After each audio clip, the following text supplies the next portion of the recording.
Hi, I'm Matthew Valish, and yeah, I'm a nerd. And being a nerd, I decided to use the internet to talk about my favorite fictional character, Spider-Man. But more specifically, The Amazing Spider-Man issue 700. The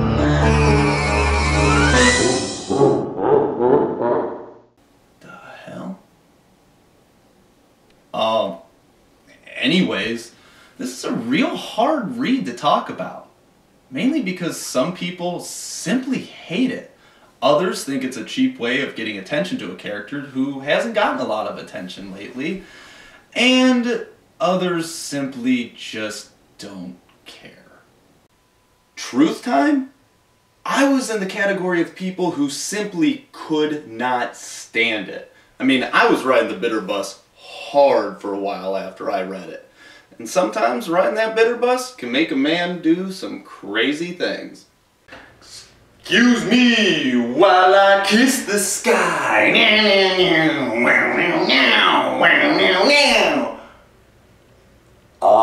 This isn't what it looks like at all. This white substance, it's for the letter I'm writing down. Seriously, there were people that wrote death threats to Dan. That's despicable. But in all seriousness, I was upset with 700's outcome, but could you blame me? I mean, they took Peter Parker and they killed him. But before we get into that can of worms, let's take a very quick look to see what happened to lead up to the events in issue 700. In the Marvel Universe, Doc Ock has been dying for a while, and since he can't find a cure for this undisclosed disease, he decides to make an evildoer's bucket list. One of the things on this bucket list is to prove to Iron Man, Tony Stark, that he is far superior intellectually. This leads to a very, very fun read where Doc Ock goes, "Oh yeah, I'm not going to kill you, I just wanted to prove to you I'm way smarter." And I just have to say, I fucking love this cover. Why? Because it looks like Tony's charging up a Hadouken. That pose is just the tits. Just so it's on record, if they ever make a statue of me, make sure they put me in a Hadouken pose. Hadouken! After besting Tony in an intellectual debate, he moves on to bigger, better things. i.e., taking over the world and besting Spider-Man. In the Ends of the Earth story arc, Doc Ock tries to gain infinite wealth by holding the world ransom.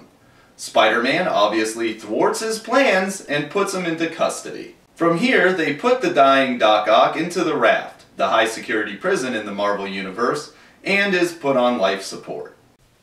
Basically being thrown into a cell to rot and die. Let's just fast forward to The Amazing Spider-Man issue 698, and we see that Doc Ock is calling for Peter Parker.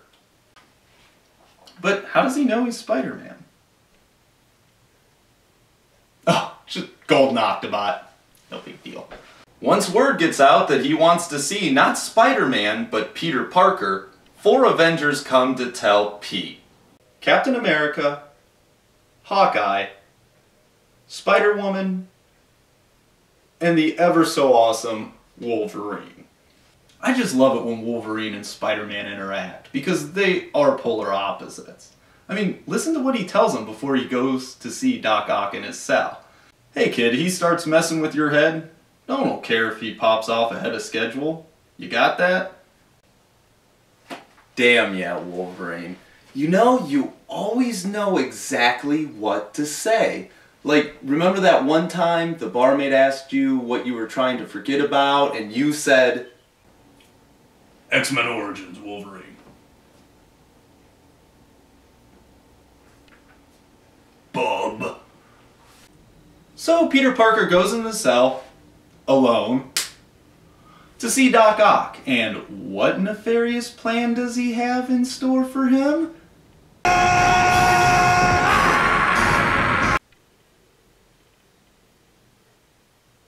I'm not shitting you! He fucking Captain Ginyu's Peter Parker. Now, yeah, it's all explained with the Golden Octobot and all that garbage, but I was just so caught off guard. I mean, when in the Marvel Universe has a body change ever happened? Okay. I think I was just more upset that this happened and I didn't see it coming at all. Issue 699 is just them getting used to their new bodies, and it actually explains how this golden Octobot was able to do what it did. I guess I can honestly say that isn't really out of Doc Ock's skill set. I mean, yeah, it's awkward, but it's not necessarily the craziest thing that's ever happened in the Marvel Universe. I mean, it's not like he went to the devil and wished his marriage away or anything like that. Yeah, I'm gonna have to gush about that sometime. All those events lead up to the climax in the series finale, The Amazing Spider-Man issue 700. And this is a thick book. I mean, it was $8. It's like twice the price of the $4 one. The comic starts with Doc Ock in Pete's body watching a movie with Mary Jane. This whole time the good doctor can't figure out why Pete and her are not together. This shows us that he apparently has no idea about the whole Mephisto thing. Yeah, if only we were as lucky. But honestly, I do get it, and it does make sense, so I'ma let it slide. One thing I do enjoy is seeing the Doc's expressions on Pete's face. It's really nice to see Pete emoting in a different light. In a not-so-emo light. I actually enjoyed that portrayal of Peter Parker. Oh my god, it's my emo side. I thought I got rid of you in high school. You'll never get rid of me. No, whoa, your review, all you. I'ma stay out. I thought so. Anyways, we then see the Trapster, Hydro Man, Scorpion, and Doc Ock with Peter Parker's brain in one of Doc Ock's secret lairs. They then inject Doc Ock with 1.21 gigawatts, which causes him to flatline and have an out-of-body experience. Whoa, this is heavy. Marty, you don't know the half of it, because this experience takes Pete to heaven. While in heaven, Pete sees all the friends and family that he has lost during his lifetime. Tim Harrison, Captain Stacy, Gwen Stacy, Marla Jameson, Pete's parents, and of course, Uncle Ben. But he sees someone else here, and that's Silver Sable. Wait a minute. Why is she there? We learned from Julia Carpenter, the new Madam Web, that she is in fact alive. Well, this is a tip to us nerdy viewers that this is not heaven. That this is what Pete imagines heaven as being. And I feel it makes the scene that much more meaningful. Just to be able to be with those lost loved ones is all he ever wants. I mean, after all, they are the main reasons why he puts that mask on every day. With great power comes great responsibility, and he feels responsible for these people's deaths. And that's the greatest burden that he has to live with every day. This scene was just handled so well, in my opinion. I'm not gonna lie, at the end, when Pete's talking to Uncle Ben, I got a knot in my throat. It's a really touching scene. Real mature. We then see that Pete and his Sinister Three are going to break into the NYPD's evidence locker to get an Octobot. Why are they getting an Octobot? Well, it's the only way he can switch his body back. While there, he runs into Carly Cooper. You know, it always bothers me that Carly Cooper's always overlooked. I mean, I think she's absolutely boner time.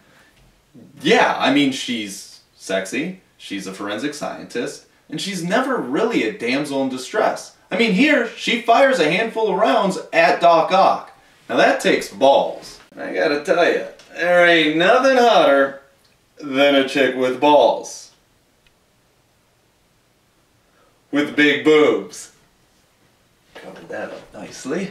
At this point, the comic becomes a race against the clock for these two. Doc Ock rounds up Pete's friends and family in hopes of destroying everything in Pete's life. Pete is trying to lead his evil henchmen to get his body back. This part is just awesome. I mean, as I was reading it, my heart was racing. I mean, I had no idea what was going to happen. But the greatest part is actually getting to see Doc Ock handle Pete's body. I'm okay with saying that.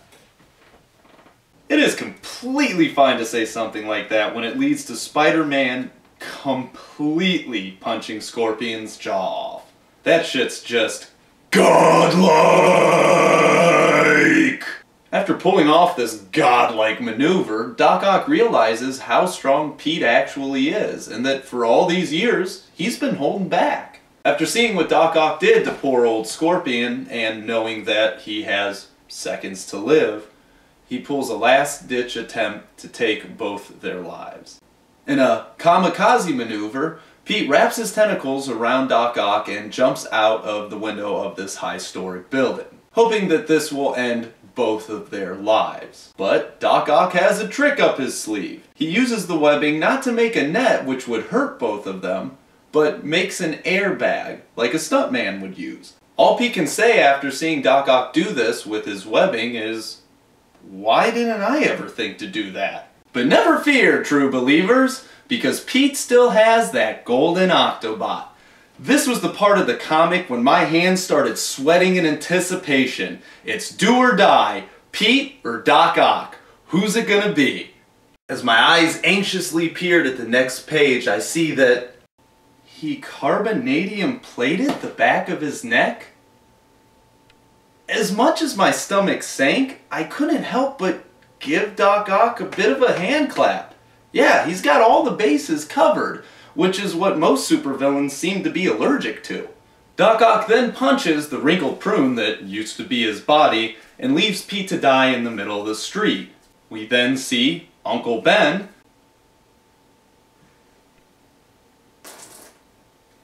for my homie, telling Pete it's time for school. We see Pete say, "Gosh, Uncle Ben, you're worse."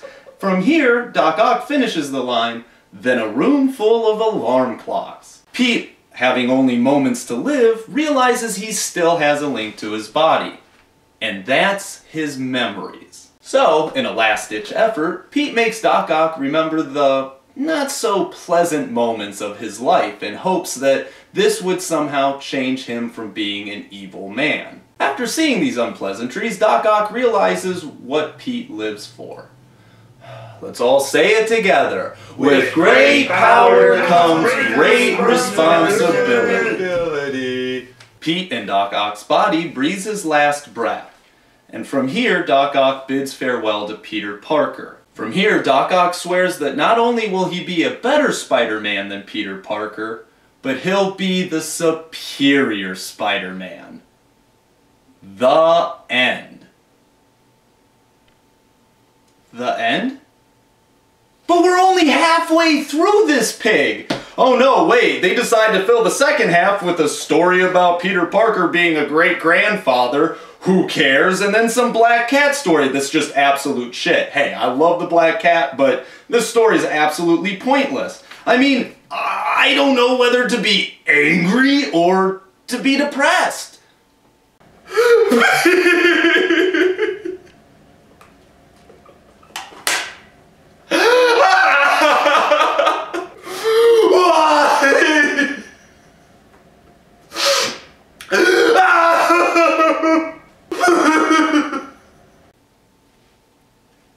I was so upset that I told myself I wasn't going to read another Spider-Man comic again, especially not this Superior Spider-Man business. But then a good friend of mine told me that I should really check out Superior Spider-Man #1. Reluctantly, I took his advice. And when I finished reading issue #1, this series is phenomenal. Totally worth all that pain and agony I went through after reading issue 700.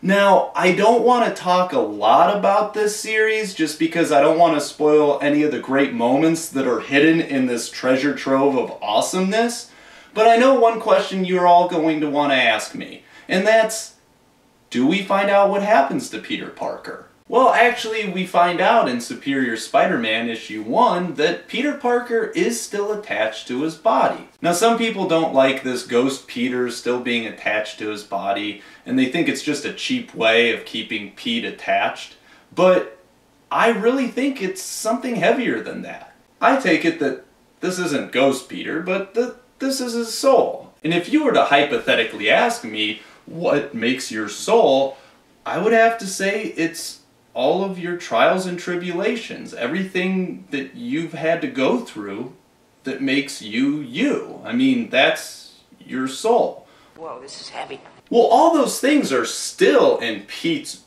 body. So, of course he's still going to be attached. Doc Ock's just merely controlling his body. Before I go, I think it's real interesting that issue 700 caused such an outrage. Yeah, I wasn't the only one being a giant penis wrinkle about it. But why is that? Are we just a nation that is completely in love with Spider-Man? Is it because we live in a chaotic world where the good guys don't always win, so in our fantasies we really want to see the good guy win? Is it because our inner child wants to see the character we grew up with always persevere and always win? Could it be that Spider-Man represents something so big our puny little minds can't comprehend it? Or is it that we're just giant nerds? Whew! Feels good to get all that Spider-Man out of my system. Maybe now I can go save Hyrule one last time. Until we meet again, I'm Matthew Balish, and don't forget, with great power comes great responsibility. Take care.